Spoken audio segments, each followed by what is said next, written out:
আসসালামু আলাইকুম। সবাই কেমন আছেন? আলহামদুলিল্লাহ আমিও ভালো আছি। আজকে সন্ধ্যায় আমি চিকেন প্যাটিস তৈরি করব, এজন্য সব কিছু আমি রেডি করলাম।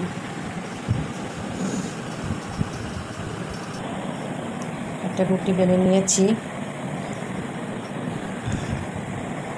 আমি এটাকে স্কয়ারভাবে কেটে নেব।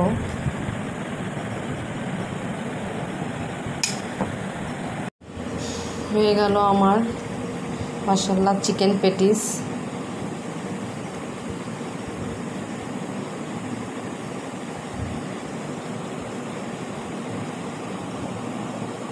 আমার চিকেন প্যাটিস হয়ে গেছে মাশাআল্লাহ, খুব সুন্দর। এই যে দেখেন বাসায় বানানো মেয়োনিজ।